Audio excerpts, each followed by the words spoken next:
July 25th, 1988. This is Amy Glass, and I'm interviewing Anderson Midgett, and we're in Hatteras, North Carolina. This is tape number 1. Mr. Midgett, I'd like to start out by asking when you were born. November 9th, 1923.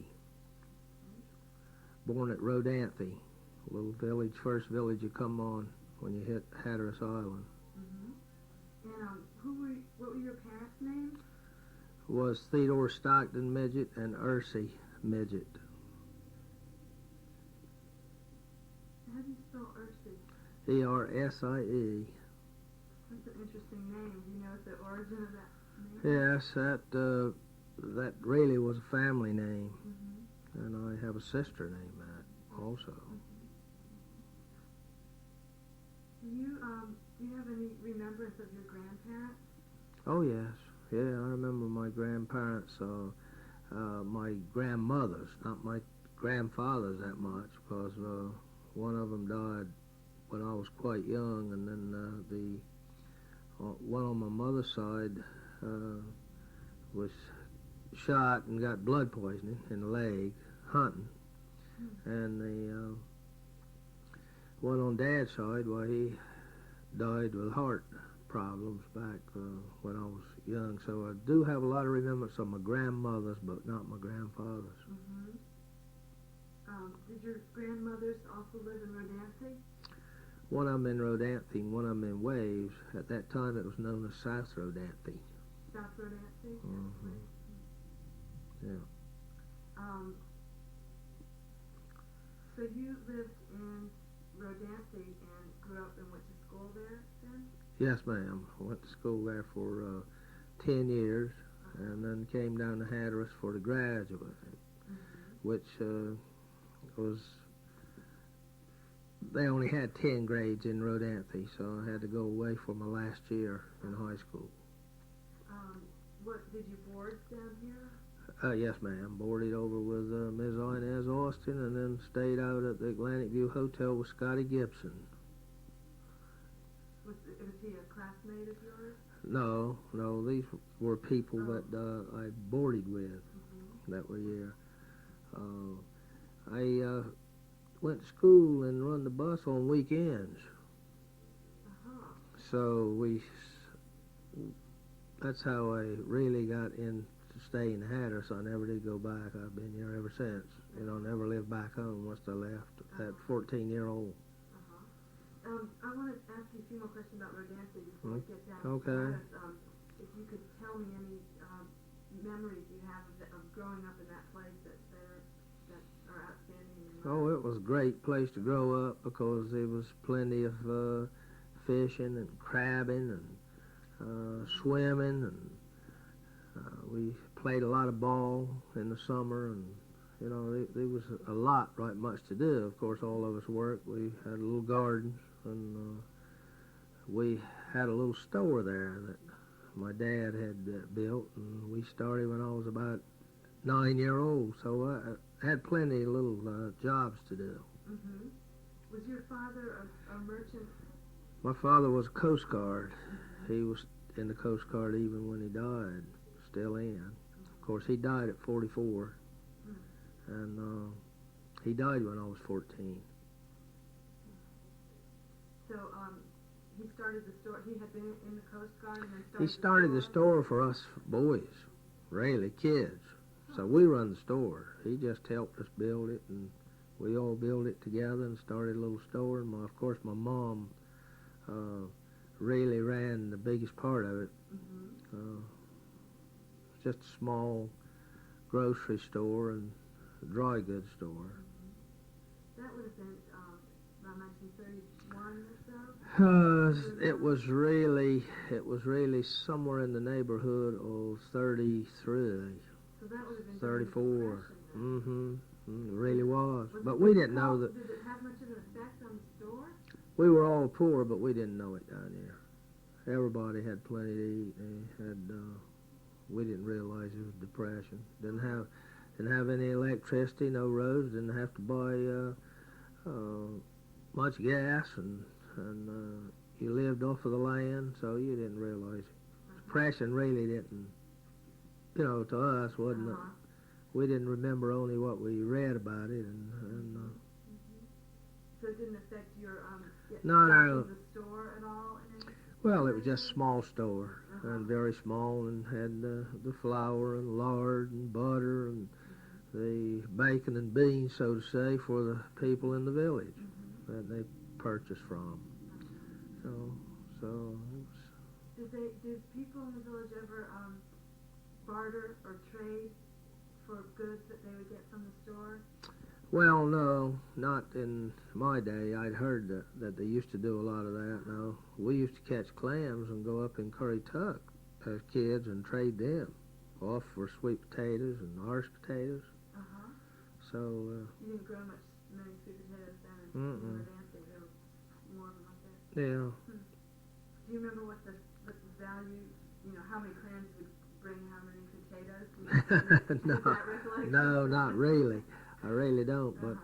But I can remember very much as a young boy taking clams up to Nag's Head to the First Connolly Inn, which are getting ready to move now. Yeah. Used to belong to a fellow Midgett. He built that, Neeler's Midgett. And we would take our small clams and save them for him. The ones were about the size of 50-cent piece. And he would give us, like, we would give him 100 of them for 50 cents. Would that be the whole 100 clams? Clams. No. Sometimes we'd catch a few more, but I mean, we'd go out and clam for a week. But when we could sell our clams to him, because that was high price, a lot of times you could take 1,000 clams to make $1. Back those days. So that was a good. He gave us a good price for them back then. Did you ever sell directly to the tourists who would come down? There wasn't that many tourists coming on the island then, or even in Nag's Head. There was tourists, but not really that many. Not when I was growing up in Rodanthe. Now, after we started running the bus, why then a few tourists started coming in. And when you would take the clams up to Nag's Head, what was that trip like? Can you describe this trip from beginning to end? Well, yes, there was a little ferry running at Organelli, and we used to go up in there, up and cross the ferry at Organelli, and that was probably when I was about 12, 13. One of the boys that we were used to clam with, he had a old Model A Ford, and we'd take them in that and go up to Nag's Head, and up Currituck, which was a big thing for us, because to get off the island, Where did you drive? Oh, you drove the beaches. You didn't have any roads, Now, they had roads on Nag's Head at that time, but they didn't have any at all on Hatteras Island. So would you have to check the tides to know when? Well, we would drive the low water as much as possible. Of course, we could always, you learnt to drive in the sand, so you could get through anyway, anytime. Just a matter of slacking your tires and struggling a little harder. So the ferry that crossed Oregon Inlet at that time, was that that was a private ferry. They had the old Barcelona. That was Toby Tillett who ran that ferry. Him mostly, and in my recalling them, was Toby Tillett and Pam Gallup. They were both one-cheese fellas. He had a small ferry named the New Inlet, and then he built one a little larger, called the Barcelona. So he built those ferries himself? Well, had them built right around that area. So that was your years of growing up there. I haven't talked to too many people from Rodanthe, and I wondered if, was there the school there? The school in Rodanthe? Had a small school, yes. They had 10 grades, all in the same building. there was probably 4 or 5 kids to a grade. You know, I know my grade when I finished school, there was only 4 of us in it. When you finished in Rodanthe? Mm-hmm. 4 of us in that grade. Yeah. So it was a very small school. But you know, they really all the kids played together and had a lot of the games together, and so you grew up tough because if you were smaller, well, you had to compete with the big fellas, and so it was a lot of fun. Fun growing up. I thought a lot about it. We had more to do than something to do all the time. You know. What about church in Rodanthe? Oh, everybody went to church. I mean, they had only one church at that time, and that was the Methodist Church, which was about halfway between Rodanthe and Waves. But did it serve both communities? And we all went to church there. It was a Methodist church, and Dad never really made us or Mother go to church, but they made it so that if you didn't go to church, you didn't go nowhere else, so everybody went to church. There wasn't anything else happening. All the kids went to church every Sunday. And then what happens after you got home from church? Oh, well, you know, back those days, you always had neighbors or maybe some of the people from the different villages that went home with you for Sunday dinner, and after dinner the kids all played on the beach, and they had horses that run wild and cattle, so you always had might be out catching a horse to ride or tailing the cattle. What you would grab a hold of their tails and let them sling you up and down the beach, you know, so you had a lot of things to do. Did you have much luck catching those horses? Oh yeah, oh sure, we caught horses, broke horses that were wild, and we had horses to ride. Did your father keep livestock? Well, not a whole lot. He did keep, we raised hogs, chickens. Of course, we had horses, and we had a few cattle. So I can remember going out with him, like he'd be home on Liberty, and we would, I've even been out with him where we slaughtered the cattle, butchered them right where they fell, and cut them up. And we'd take the meat and take it through the villages and sell it, because to get rid of it, in other words, you so it wouldn't spoil. Everybody ate good. They had cattle, everything, and that wasn't just us. Everybody did that. When they killed a cow, it was everybody in the villages got a chance to get some of it, you know, and it worked out very good. So we did have beef, and we had the same way with the hogs, and of course they had whatever you had left over, you sold it in the beef, so you didn't lose anything.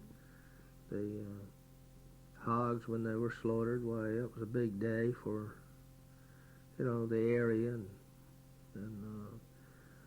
they did smoked, had little smokehouses. So everybody, they raised a lot of their foods. When you say the villages, There was 3 villages right together. There was Rodanthe, Waves, and Salvo. and they were called Rodanthe, South Rodanthe and Salvo. Where was your father stationed? Which station? Well, at the time of his death, he was stationed in Ocracoke, but he had been stationed in Oregon, Italy. He was stationed in what they call Gull Shoal, which is a station that was only about 2 or 3 miles south of Salvo, and he had been also stationed at Durant Station near Hatteras. He had been in Craig's Hill Station. These are ones I remember. And he was had been stationed down in Fort Macon. That's in, no, that's North Carolina, down around Moorhead.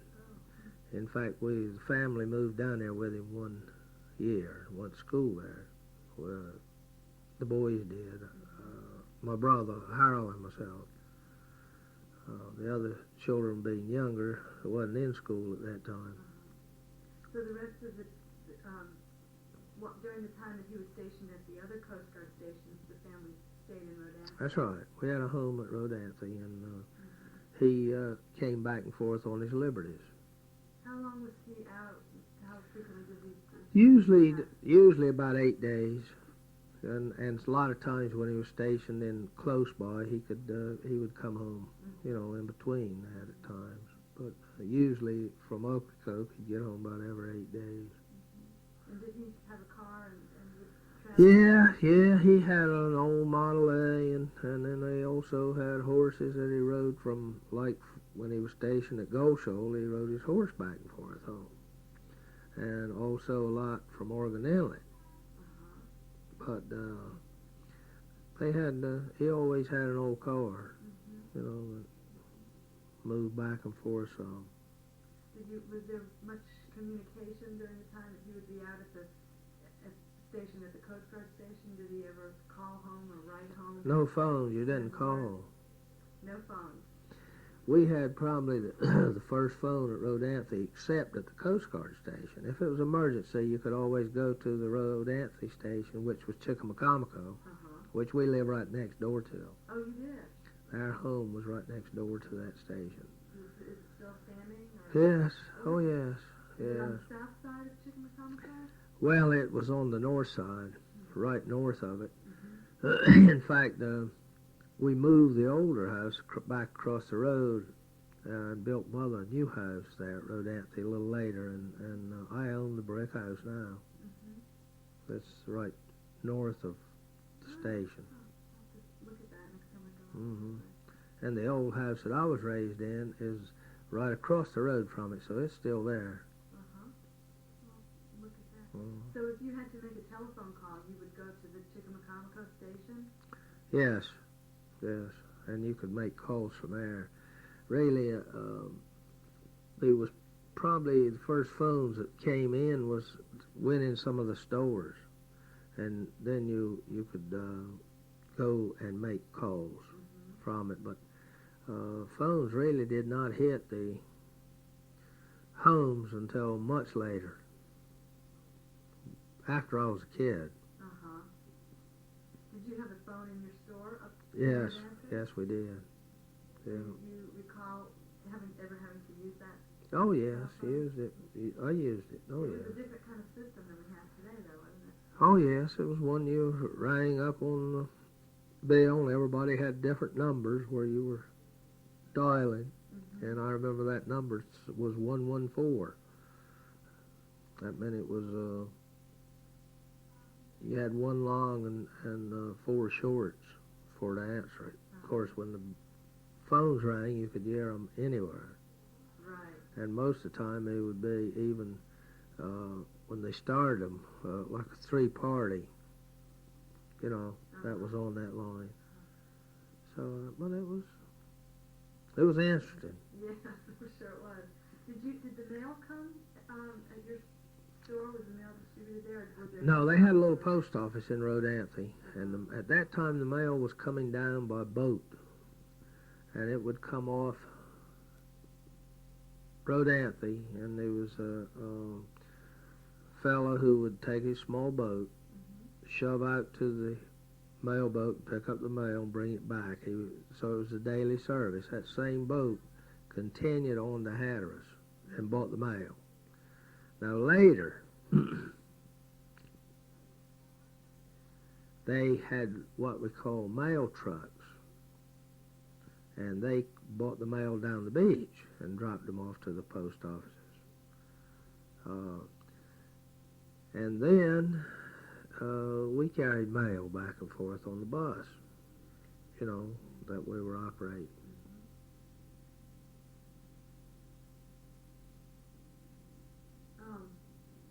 I wanted to ask one more question about your father and the Coast Guard.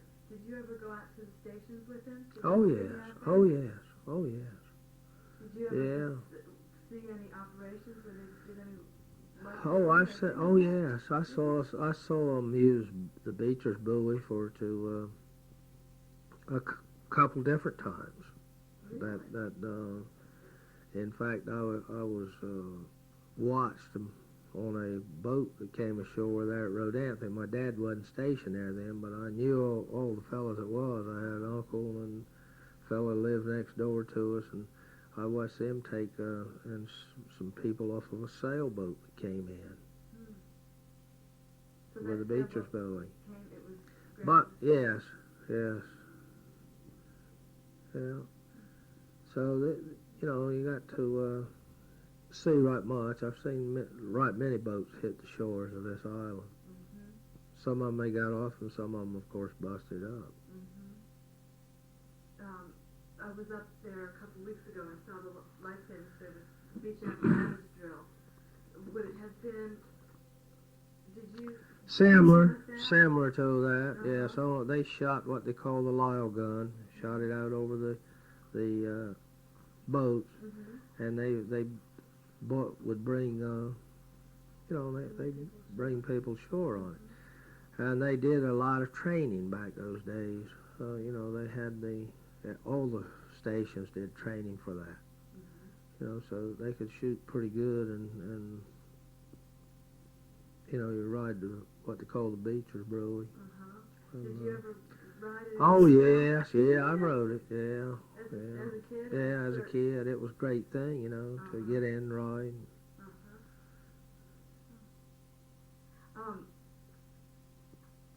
Well, why don't we go ahead and move on to your coming down here to Hatteras. You said you went here for your last year of school. Mm-hmm. You graduated here? Sure did. And, well, that was of course, a big thing in your life. You wasn't far from home, but at that time it was a long ways. Rodanthe to Hatteras was a right good ways. Of course, my dad had helped us get a bus line started. And what was The name the on. original idea? Okay, Who came up with the original? I'm going to Oh, okay. Sorry. come into that. Okay. It was my daddy's idea. We being kids, I think he wanted to try to keep us busy because we stayed busy from little boys. And besides, he needed a way to get home from Ocracoke that he was stationed. That's what I always used to kid him about. One of the reasons he thought up on the bus line. Anyway, that bus line we started in July 28th, 1938. And we operated it for 35 years. My dad died September 12th, 1938, so he was only with us for a short time. So we sort of were just a bunch of kids trying to do something. But we did run the bus, and we carried many passengers on it. And we used to bring just about anybody that left from Ocracoke to go to Norfolk. They all traveled with us. Ocracoke, Hatteras, and Buxton, Avon, Rodanthe, Ways, and Salvo, all of them.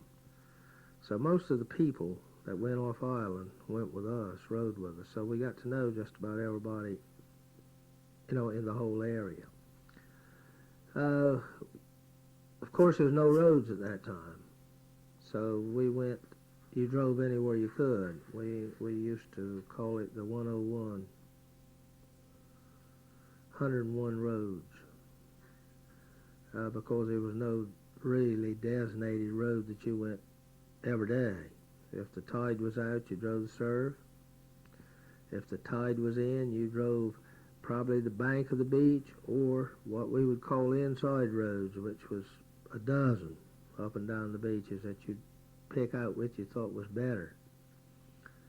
And when one got too bad, you'd start making another one. But it was a daily service, and it was there again, a lot of fun, something that was hard work, but we didn't know it. We didn't realize it. Something that I couldn't do today, but I thoroughly enjoyed. We had a lot of experiences on the bus line, like we've lost buses. I mean, when I say lost them to tide. During the trip? During the trip.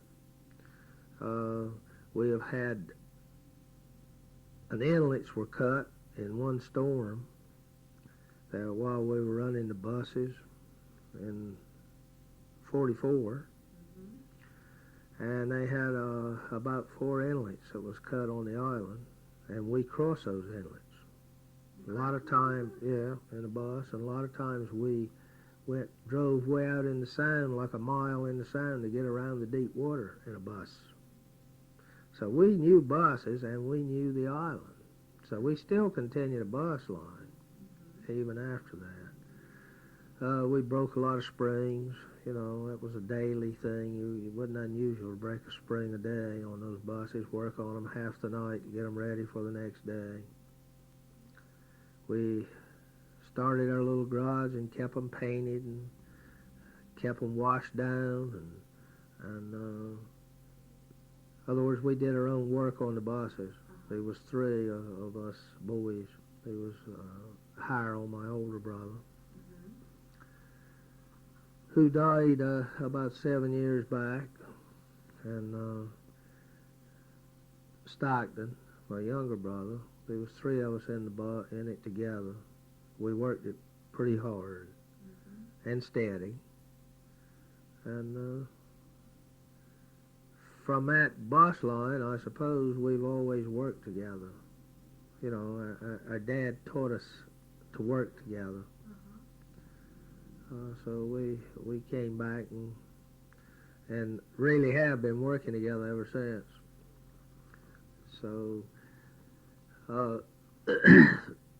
I could tell you, could go on and on about the bus line. I'm interested but there was a lot of beautiful experiences in it, a lot of hard times. We kept the banks very busy, getting money from them for buses that we would leave on the side of the road, but we always paid for those, you know, so we always had good credit, so we could always buy another bus. We must have used in our operation, or I would say of the 35 years, it's over 100 buses. I wanted to ask you, where did you get the first bus? Where did that come from? Norfolk. We started out with little station wagons. You know, that's what our buses were really Ford station wagon. Yeah, new, 38. That's what we really started with. And we used a lot of them. Sometimes we'd run 3 of the small ones together.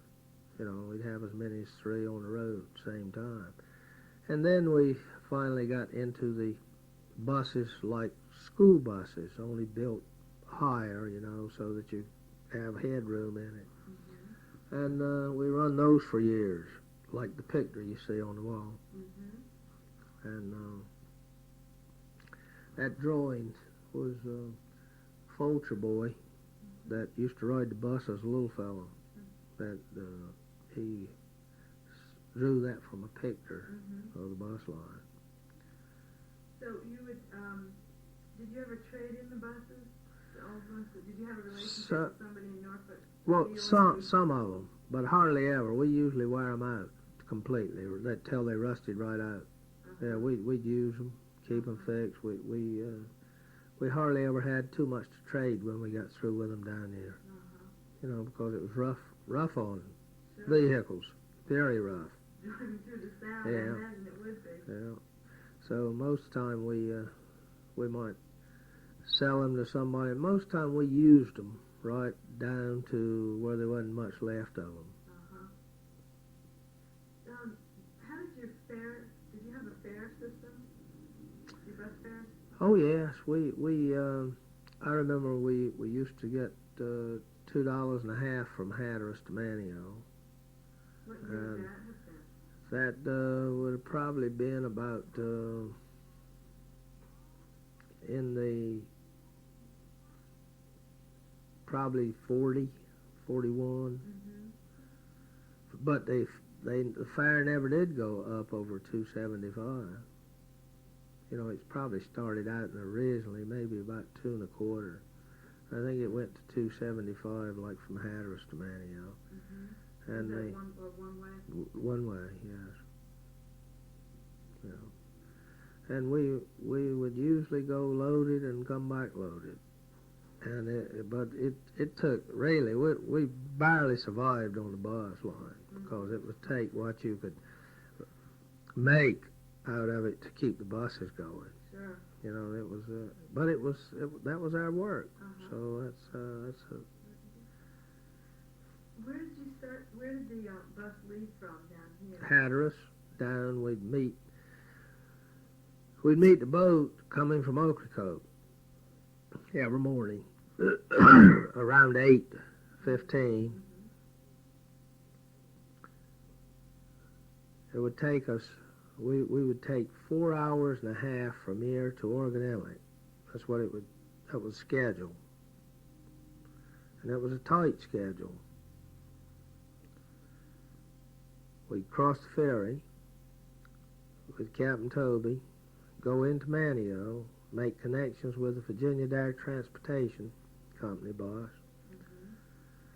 Probably have about anywhere from half an hour to an hour in Manteo, and turn right around and come back to Hatteras.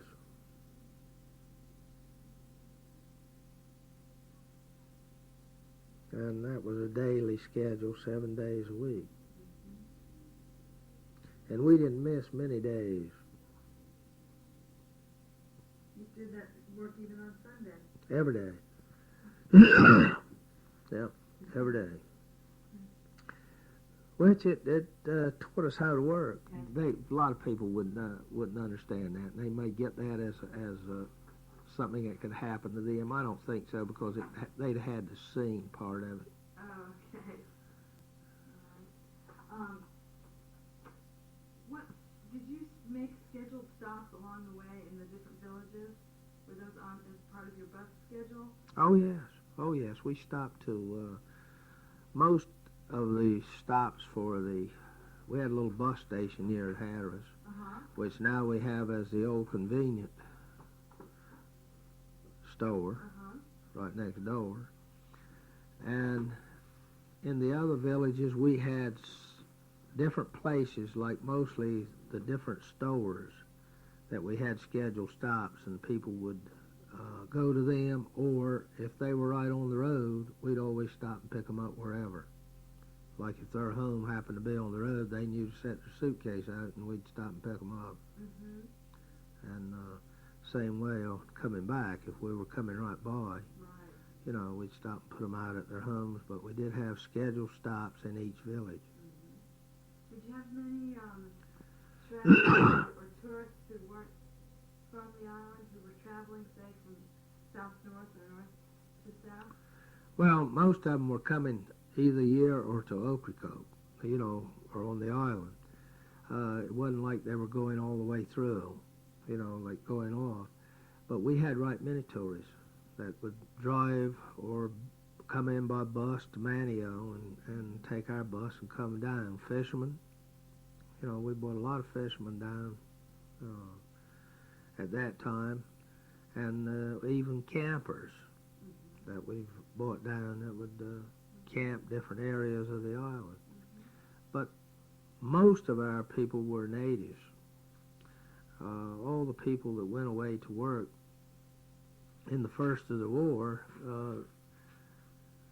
you know, I can think of many of them that really didn't have the money to go away to get a job, that we would haul up. When they come back, they'd have money, you know, and pay us for it. And they ride with us for years and years, you know, each time they came back home. A lot of people went to work on what they call the dredge boats from around this island. And they'd go as far up as Delaware, Philadelphia for jobs. And so there was a lot of people that working people that traveled with us. All the Coast Guard people, when they went on Liberty, most all of them traveled with us. You know, from all the stations. And during the war, why, there was a lot of I remember one morning I was going up on the surf out on the beach, and as I rounded a little turn in the beach, I saw the most towers that you could ever see, even in a bank right on the surf. They had bombed a ship off our coast that was loaded with towers that was being sent to the Pacific. And these were all military towers, truck towers, that had come ashore on our beach. It was so bad that you could not hardly drive. You had to get off of the beach to drive. There was hundreds and hundreds of towers, new towers. Of course, the Coast Guard was out keep looking for them too, you know. They knew about them. And I also one day went up and with passengers, and we found a lifeboat that had been bullet holes, bullet ridden, with two bodies in it. And that happened a lot of times on our beach that I didn't see, but these were ones that I saw. What did you do when you found that boat? Reported it to the Ocracoke Coast Guard Station. When I went by, that was the closest one to us. And of course, it seems as if there was about 3 different boats hit in about that same time, different areas of the beach, where they had bombed ships and then shot the boats, hadn't sunk them, the lifeboats. And there was one that came in, one or two that had people that wasn't dead, that was hurt in those boats. So it was quite something. You got a lot of experiences running up and down the beach. Did the war interrupt your bus service? No, we continued every day, but the only thing that, as far as disrupting it, no, we bought more of the Coast Guard people on the island. Of course, the Army was down there, and we had blackouts, so we had to keep our lights blacked out, you know, and when you were driving at night, it slowed you up. You couldn't drive out on the surf, so you had to drive inside, and you just drive with a little light because all your headlights half of them were painted, so the glare could not go up. But it did not stop the service. In fact, we started running probably a few more, because we had more people to move. With the Coast Guard. Mm-hmm. Was gas difficult? There was some gas rationing. Oh yes, but they gave us all the gas we needed for our operation. It was gas rationing, but we had all the coupons that we needed for our operation. They figured out how much we needed and give us our quota once a month. So we were buying gas in Hatteras at that time, and Manteo also, because we'd have to fill up both places. So we filled up each evening when we got to Hatteras, each day in Manteo. So it was a continuous thing. You filled up twice a day. So it took about a tank. Yeah, each way, pretty well. And about the war, I was wondering if you could tell me your sense of the way it affected everyday life here, not only the bus service, but what kind of effect it had on people in the village here. Well, it had a lot of effect on people, but things had to go on. It wasn't unusual to hear them bombing right offshore or see the ships burning at night. I mean, that was normal. At the first of the war, they torpedoed so many ships right off our coast, and it wasn't unusual to see them burning, 2 and 3 at a time, ships burning right off your coast. Some people got off of those ships, came into our coast. I was wondering if you could tell me a little bit about the storms and the weather and the seasons and what kind of an effect that had on the bus. Do you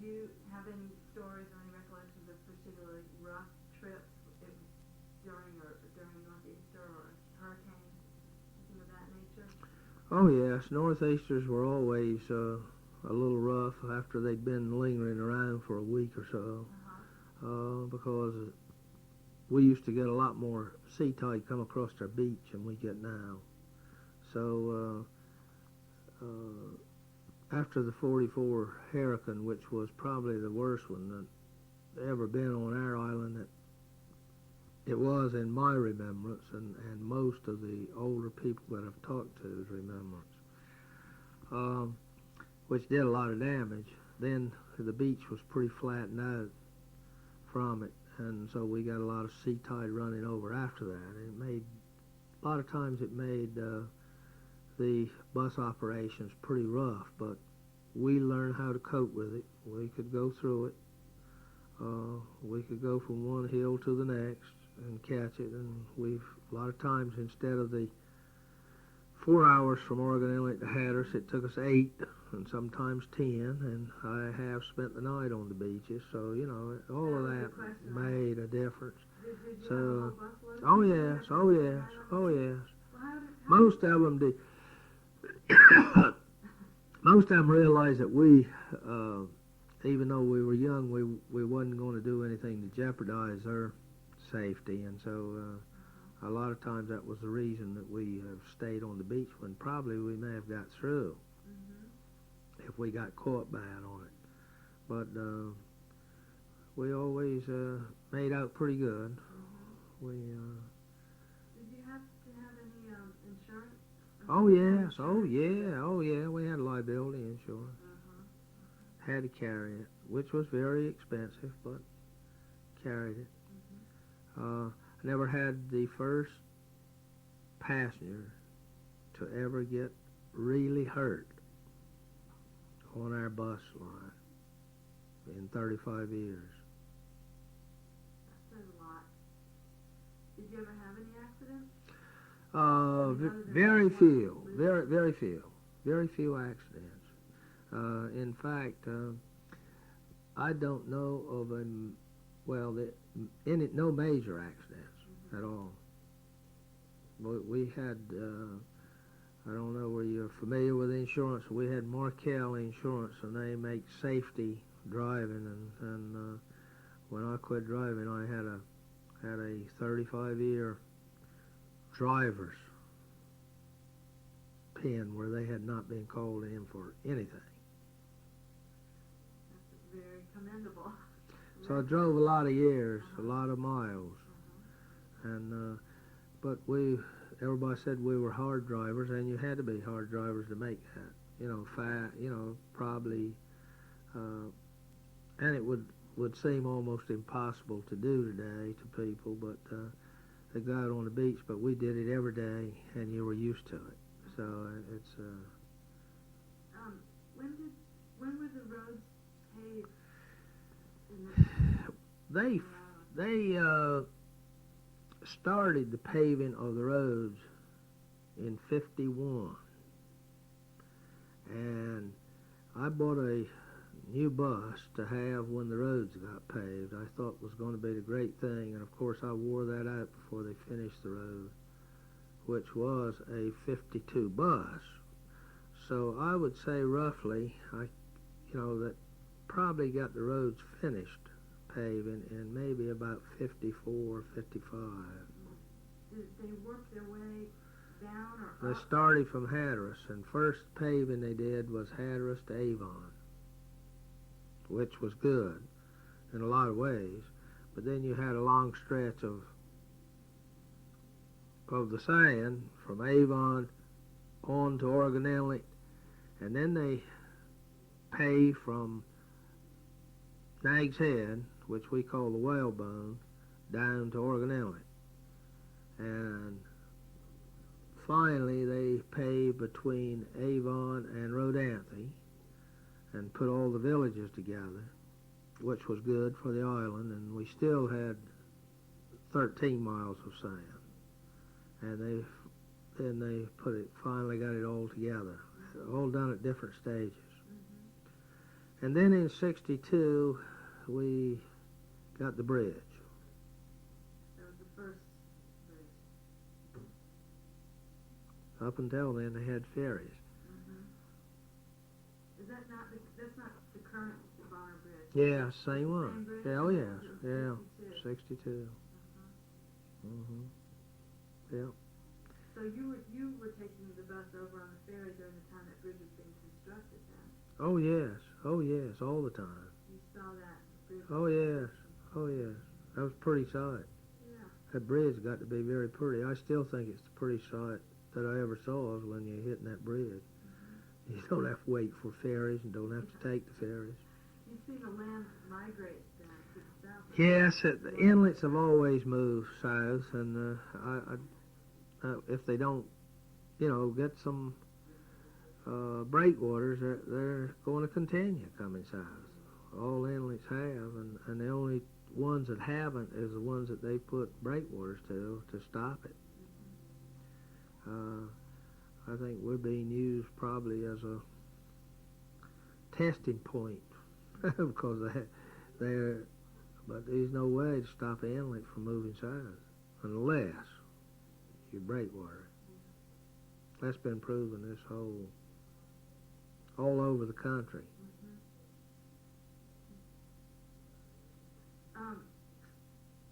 Another question is about electricity. And you mentioned earlier that you didn't have electricity. Well, When was Hatteras Village the first village on Hatteras to get electricity? Hatteras Village had electricity much sooner than any of the other villages. The reason they had their own light plant here at Hatteras, just for the village. And they had that even back in the late 30s. So they had electricity here in this one village. Now, they did not get electricity on the island till the 50s. In other words, they didn't run They had all, electric lines up. no, well, actually, this was just a small plant that took care of Hatteras Village only. But then they got a REA plant that they manufactured their own electricity here on the island. And so at that time they had the rest of the island got their electricity, and now I think they're buying it all from VEPCO, to still a REA plant.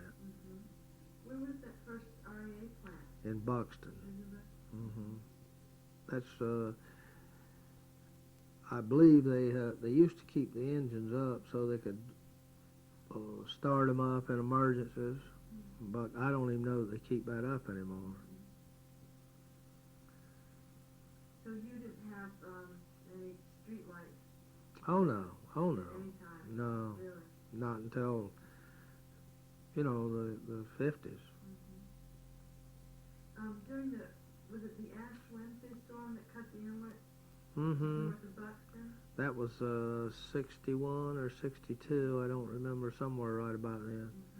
Well, really, I was at Hatteras at the time, and when they told me that what it had done, I couldn't believe it, because to us here, no further away, it was just like a northeast wind that we'd had time and time again. But the sea was real high.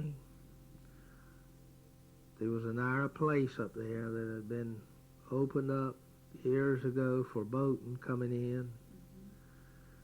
When they had built the road, they had took sand from the east side of those dunes, and it was a very fragile spot. So it didn't have, once water started there, it could easily cut an inlet. It was a very fragile spot on our island. And so we got the inlet there. Really, people here at Hatteras did not believe that the weather was that bad until they thought, first time I heard it, I thought somebody's kidding me. Really? I was getting ready to build a motel at that time. Had the material here for it. Of course, it stopped my motel for a year, so I didn't get it built. It was rough. We were running to operate the bus then, but we still operated the bus. We took our people across on boat, And then we took our little bus. We had a bus on the north side in 1 year, and we still operated the bus line, even back when that inlet was open. So you had a boat up there that rode above Buxton. Mm-hmm. Take people up on the bus. They Put get 'em on the boat. Cross the inlet, get Yeah. on the next bus, Mm-hmm. going up. Yeah.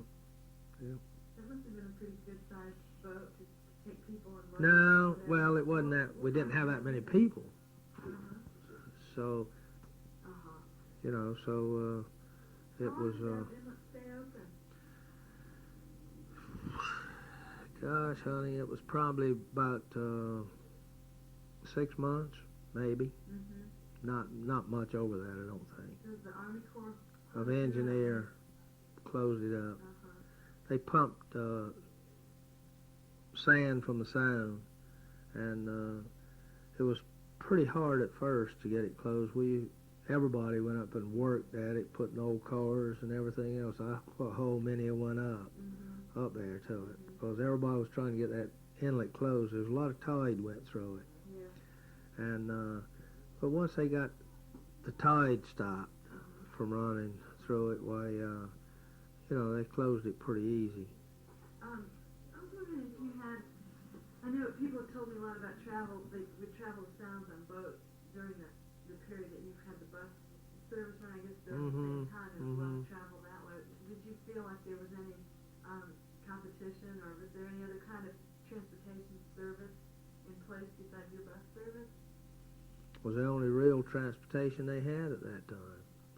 The boats that went they were no problem. They were mostly before our bus line. The boats that people rode on for transportation, which would take a day's trip, you know, so we didn't have any competition. It would have been nice if probably at times we had, but at that time, only time we had it was like when the inlet was cut. You know, the inlet was cut, and they wasn't long after that they operated a ferry from here and went to Avon. So our bus went on that. You know, but that was after the Ash Wednesday storm. Oh, really?